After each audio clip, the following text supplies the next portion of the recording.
இப்போ ஆட்சிக்கு வந்தாச்சு, 3 வருஷம் ஆச்சு, மதுக்கடைகள் மூட வேண்டாமா? ஆகவே இதையெல்லாம் கண்டித்து தான் பாட்டாளி மக்கள் கட்சியின் சார்பில் கருஞ்சட்டை அணிந்து இன்று வெளிநடப்பு செய்திருக்கிறோம். மீண்டும் மீண்டும் தமிழக மக்கள் நலன் கருதி தமிழக மக்களின் வாழ்வை காப்பாற்றுவதற்கு, இளைஞர்களை சீரழிப்பிலிருந்து மீட்டுக் கொள்வதற்கு முழு மதுவிலக்கு வேண்டும், டாஸ்மாக் கடைகள் மூட வேண்டும், போதைப் பொருள் எங்கு விற்காமல் பார்த்து கொள்ள வேண்டும்.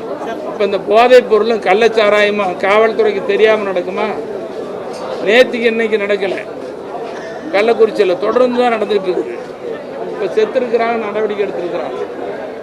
இந்த நடவடிக்கை போதாது, இது தீர்வாக அமையாது. ஆகவே தான் முழு மதுவிலக்கு தான் இதுக்கு தீர்வு என்பதை பாட்டாளி மக்கள் கட்சியின் சார்பில் வலியுறுத்தி வெளிநடப்பு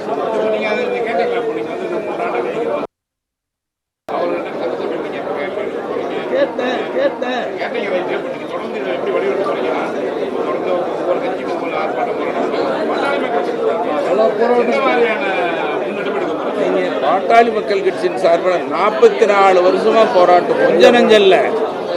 இப்போ மாவட்டந்தோறும் மகளிர் மது ஒழிப்பு மாநாடு, அது மட்டும் இல்லாமல் காந்தி பிறந்த நாளில் 1000த்துக்கு மேற்பட்ட விதவை பெண்கள் சாராயம் குடித்து இறந்த இளம் விதவைகளை கொண்டு வந்து காந்தி படத்தை, காந்தி சிலையை வச்சுக்கிட்டு மருத்துவரையாக போராட்டம் தொடர்ந்து சொல்கிறது. இன்னும் சொல்ல போனால் தமிழ்நாட்டில் மது ஒழிக்கப்பட வேண்டும் என்று தொடர்ந்து போராடுகிற தலைவர் காந்தியடிகளுக்கு பிறகு, பெரியாருக்கு பிறகு, பெருந்தலைவர் காமராஜர், பேரறிஞர் அண்ணாவுக்கு பிறகு போராடுகிற தலைவர் மருத்துவரையா.